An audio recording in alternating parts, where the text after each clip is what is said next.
サンタクロース。世界中の子供たちに愛される存在として知られていますが、その起源をたどると、一つの人物像に収束するまでに、実に長い時を経てきたのかがわかります。まず、最初に押さえておきたいのは、もともとサンタクロースは、ギフトブリンガー、幸せを運ぶ牢屋ではなくて、ヨーロッパ各地に根を張る古代信仰や異教の儀式、そして歴史的に実在した人物のその行いが混ざり合い形作られた重層的な物語であるという点です。そして解き明かされていない謎がいくつも存在します。その一つが、なぜ世界の北方に子供たちの願いを聞き届ける者が住むと語られるようになったのか。この北方の地とは、寒さや雪のイメージだけでなく、太陽の昇る時間さえ極端に短くなる極夜の世界で、古来より境界の地とも呼ばれ、人間と霊の世界が接する場所として恐れられながらも崇拝され続けてきました。なぜその境界に慈悲深い贈り物の精霊が住むとされたのか。この点は未だに議論が残されています。時代を遡るとサンタクロース伝説の起源は4世紀の現在のトルコにあるミラ・リュキア地方に実在した聖人ニコラウスという司教です。西暦270年頃の生まれで、推定1700歳と言われていました。彼は圧政に苦しむ民を救い、秘密裏に貧しい人々へ贈り物を届けた人物として語り継がれています。聖人ニコラウスが冬至の儀式と結びつけられ、夜の訪れが最も長い季節に奇跡をもたらす存在として信仰されていきました。冬至はヨーロッパの多くの地域では闇が最も強くなる時期、そして光の再生を願う祭りが古くから行われてきました。この光の再生と贈り物、そして子供が結びつく背景には、果たしてどのような意味があったのでしょうか。このつながりの根底には、古代ゲルマンやコノルドの信仰における冬至祭り、ユールの影響が大きいとされています。ユールの時期には、主神、オーディンが8本の足の馬、スレープニルを飼って空を駆け巡るとされていて、このオーディンが後のサンタクロースのイメージに影響したという説もあります。しかし、聖人ニコラウスと主神オーディンの両者がどこでどのように融合したのかは明確ではありません。特になぜ白いひげを蓄え、空を旅する老人の姿になったのかという点は、複数の文化圏の要素が継ぎ合わさっていて、決定的な答えは未だありません。また、サンタクロースが北極に住むという設定も、意外なほど新しい伝承です。19世紀後半、アメリカの新聞市場で描かれた挿絵が、その源流とされますが、なぜ書き手は北極を選んだのか。その動機については諸説ありますが、一説にはどこの国にも属さない世界の中心として、子供たち全員の願いを公平に聞ける場所であるという象徴性が重視されたとされています。しかし、この説にも確証はなく、実際には北方の精霊信仰やサーミの伝承に見られるトナカイのシャーマン儀礼など、北の大地に古くから存在していた神秘感が影響している可能性があります。特にサーミの儀礼では、シャーマンはトナカイ川の太鼓を叩きながら天上界を旅し、恵みを人々に届けるとされていて、こうした文化の記憶がサンタクロースのイメージに潜り込んでいる可能性があると考えられています。さらにもう一つの謎として、なぜサンタクロースは時代を超えて世界中に愛され続けるのかという点です。様々な分野が発展し、合理的思考が進んだ現代においてさえ、クリスマスになると大勢の人がサンタクロースを思い浮かべ、子供たちはサンタがやってくることを信じて心を躍らせます。これはクリスマスという習慣や商業イベントの一つとして広がったというだけでは説明しきれません。むしろサンタクロースという存在そのものに人々の心に根付く祈りや希望を象徴する力が宿っているためではないかとも言われています。古代の人々が冬の厳しい寒さの中で生命の再生と光の復活を願ったように、私たちも心の奥底で誰かが見守ってくれているという安心を求めているのかもしれません。そしてサンタクロースがどのように生まれ、どんな文化的背景を経て今の姿になったのかという疑問は、人間の心の普遍的な願いと密接に関係しているのかもしれません。この願いこそがサンタクロース伝説の最も深い謎なのです。こうした深い意味合いを抱えながら、サンタクロースの伝説は今なお世界中に広まり、その原点とされる神話的背景には、まだ解き明かされていない多くの謎が残されています。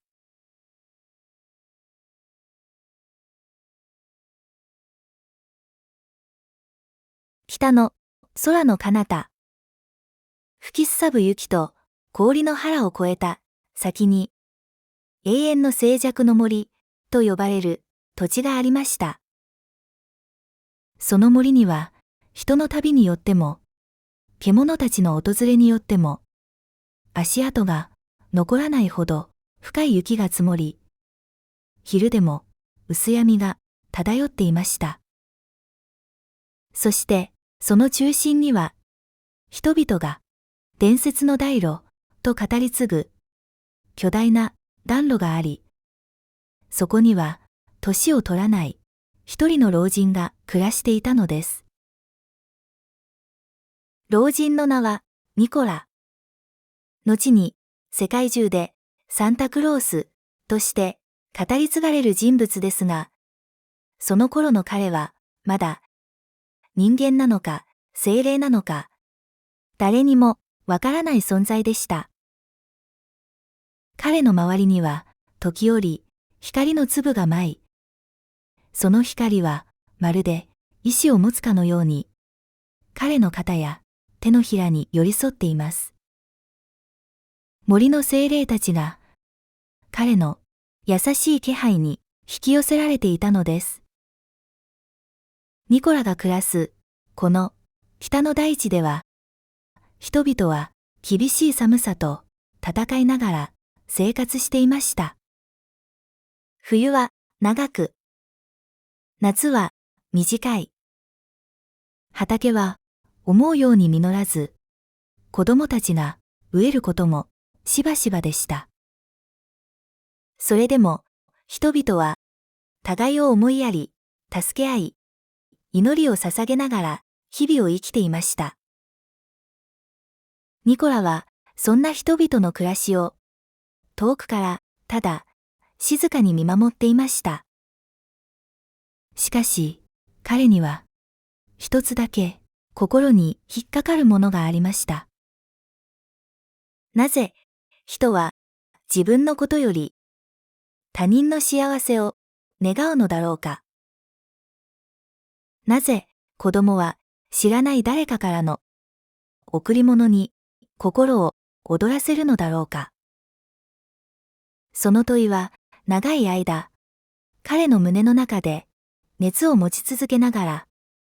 形をなさず、答えの影さえ見えないまま、時が過ぎていきました。ある年の冬、ひときわ強い吹雪が北の大地を襲いました。野を渡る獣たちも凍りつくような風に背を丸め、木々は悲鳴を上げるように揺れ続けていました。そんな中、ニコラは暖炉の前に佇み、揺れる炎の奥を見つめていました。炎の奥には人々が凍える夜を耐え、肩を寄せ合って眠る姿が映し出されていました。その光景を見ているうちに、ニコラの胸に温かい感情がこみ上げてきました。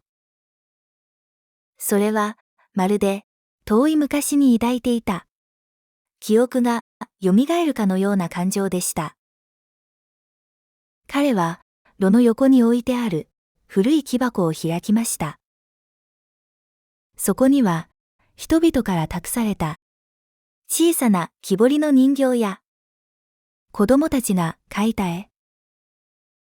感謝の言葉が書かれた布切れなどが大切にしまい込まれていました。そうだ、私はなぜこれらを手放さずにいたのだろう。ニコラは自問しました。贈り物を受け取るたびに感じていた喜び。それが他者を思い、誰かを笑顔にしたいと願う心とつながるのだと。この時、ようやく気づき始めたのです。その時でした。暖炉の炎が一瞬強く燃え上がり、赤く輝く光が天井まで伸びました。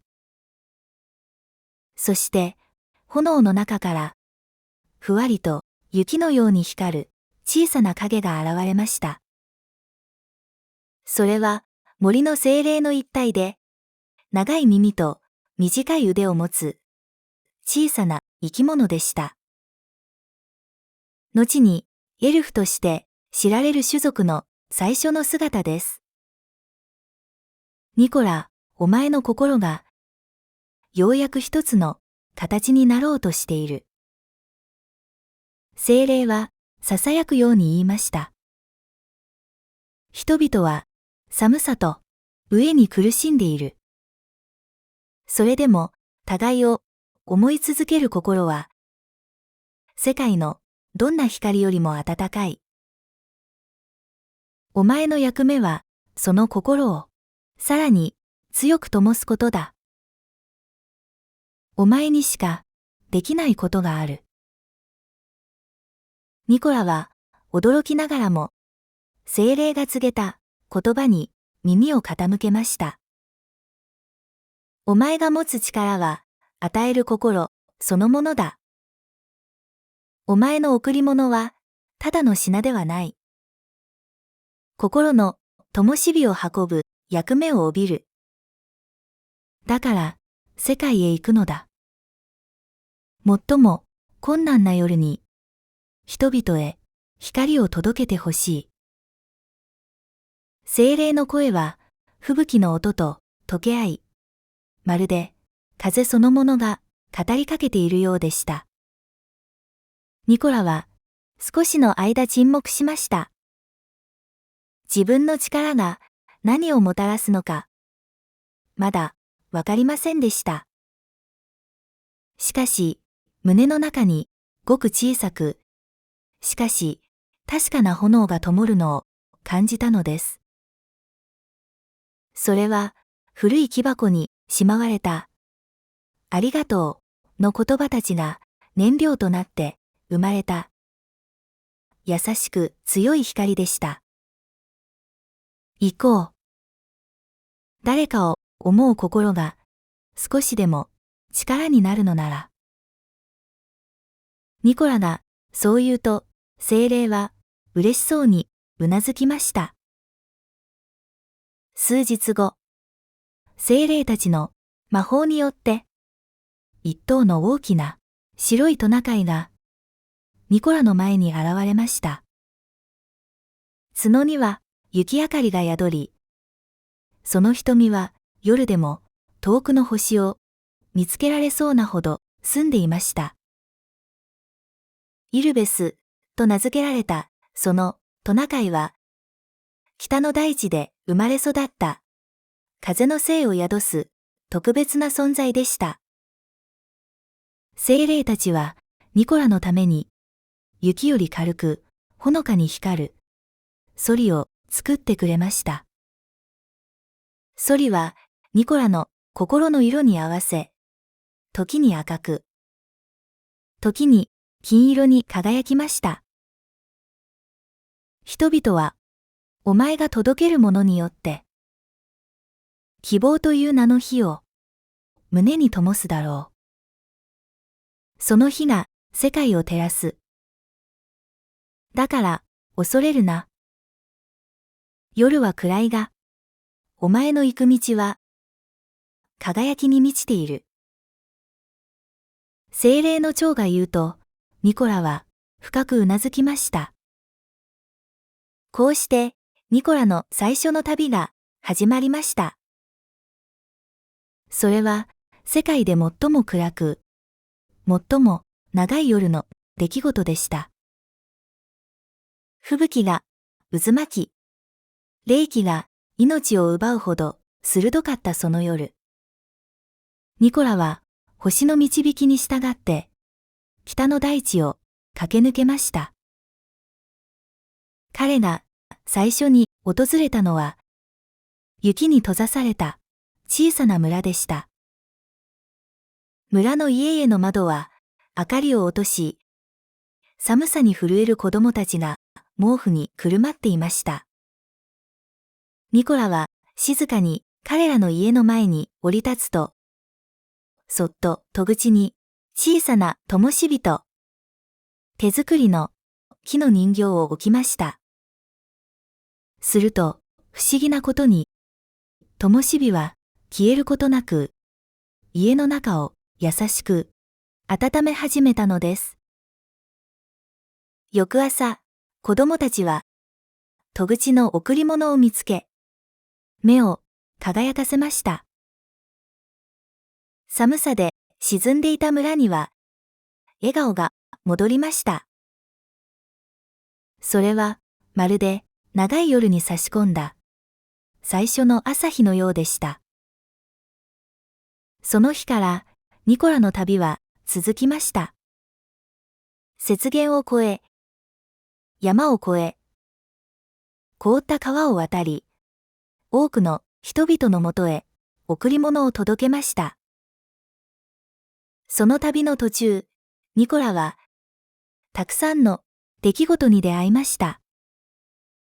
ある孤独な少女の願いに耳を傾け、失われた家族の記憶を温かく照らしたこともありました。雪の中で倒れていた小さな動物を救い、その動物が後にニコラの旅を助ける仲間となったこともありました。それぞれの出来事が彼の心を育て、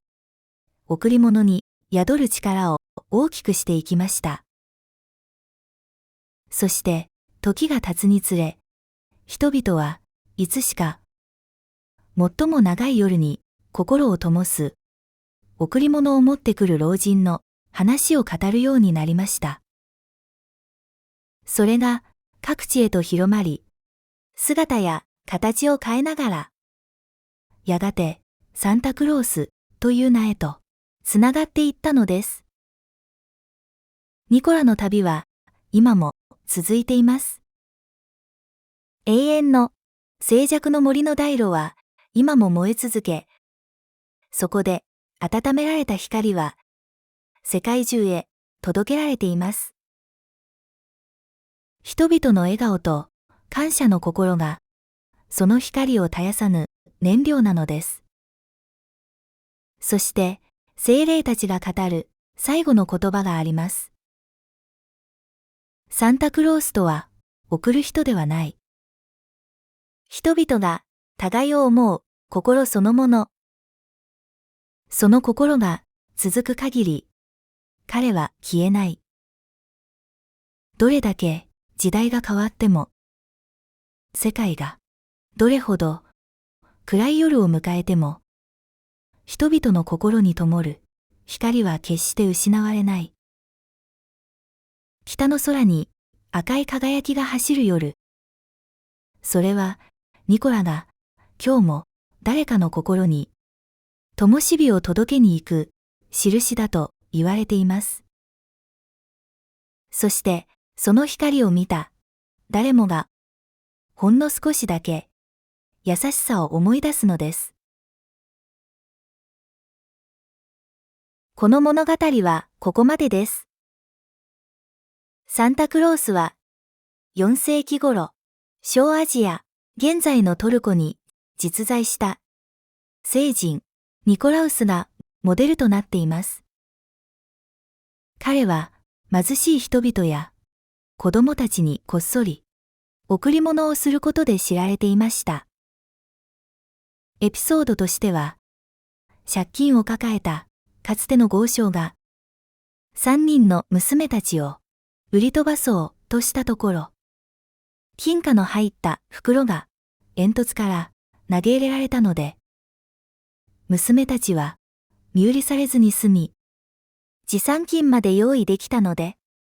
娘3人はお嫁に行くことができたというお話が有名です。子供たちは寝る前に暖炉の煙突の脇に靴を置いて、靴には人参か藁を入れ、近くに水を入れたお椀を置く。これはサンタクロースの馬に与えるために置いておくものでした。それからサンタクロースの歌を歌い、床に着くと翌朝、靴の中にお菓子や小さなプレゼントが置かれていました。サンタクロースはもともと決まった服の色はなく、緑や茶色、紫など様々な色の服を着ていましたが、1930年代にコカ・コーラの広告で赤い服が使われたことで、現在の赤と白のイメージが世界的に定着したとされています。聖ニコラスの日というものがあり、これが12月6日です。この日は聖人ニコラウスの命日で、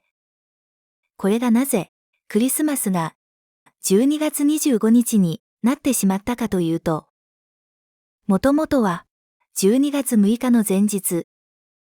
12月5日に子供たちにプレゼントをあげる習慣があったのですが、マルチン・ルターの宗教改革の時代に、ルターが現在のクリスマスイブである12月24日に子供たちにプレゼントを贈る習慣へと変え、それを広めたとされています。また、世界のクリスマスは宗教的な背景、季節、文化によって大きく異なります。多くの欧米諸国では、クリスマスは家族や親戚が集まる宗教的な祭日で、また、オーストラリアなどの南半球では、真夏にサンタクロースがやってきます。そして、イタリアでは魔女、ベファーナやオーストラリアでは悪魔、クランプスが贈り物を運びます。いずれにしろ、人は誰かから優しくされたいと望み、同時に誰かに優しくしたいと願う存在である。そのことを毎年やってくる。サンタクロースは再確認してくれる存在でもあります。北欧の寒い地域で生まれたサンタクロースのお話は、極寒の中、飢えや病気と戦いながら、子供という私たちのご先祖様に、優しく、たくましく生きる力を与え続け、世界中で愛され続ける神話となっていったのかもしれません。この物語の核心。誰かを思う気持ちは国境も言語も超え、贈り物は物ではなく、その背景にある気持ちが人を救い、前を向かせ、笑顔を取り戻させます。それはどんな時代でも変わらない人間の根源的な美しさです。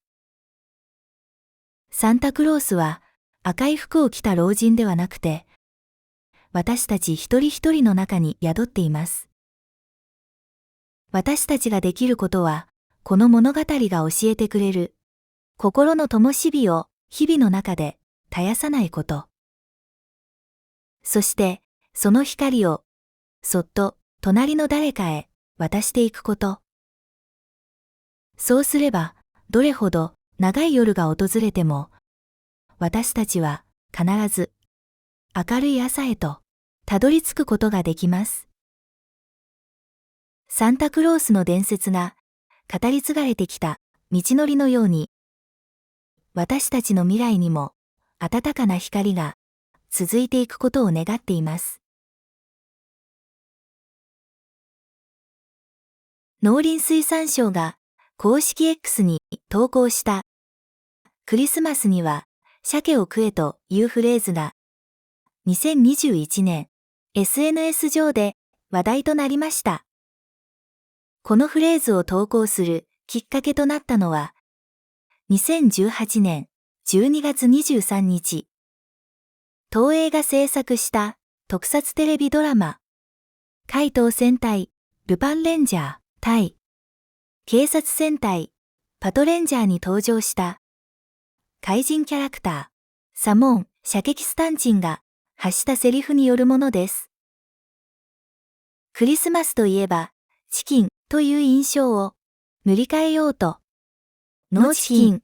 日本人なら鮭を食えと人々に鮭を食べるよう強要するシーンによるものでした。農林水産省はサンタの白と赤のイメージを作ったコカ・コーラのようになれるのか。鮭の国産の割合は約2割。農林水産省のミッションは食料の安定供給、農林水産業の発展、食の安全確保、農産漁村の活性化、森林水産資源の適切な管理など、鮭が多くの家庭のクリスマスの食卓を彩る頃には、きっと農林水産省が国民からもっと信頼される組織となっていることでしょう。サンタクロースは推定1700歳。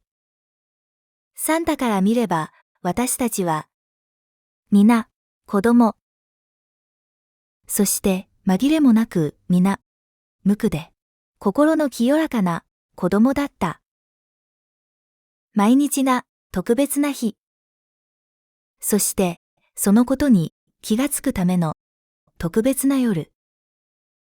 それがクリスマスイブ。すべての子供たちに世界が少し優しくなる聖夜とともに世界が平和になることを祈ってメリークリスマス。このチャンネルでは物語や神話の不思議な世界を探求し、物語の魅力を発信しています。チャンネル登録と高評価が励みになります。興味を持った方は、ぜひチャンネル登録をお願いいたします。最後までご覧いただきありがとうございました。次回の動画でまたお会いしましょう。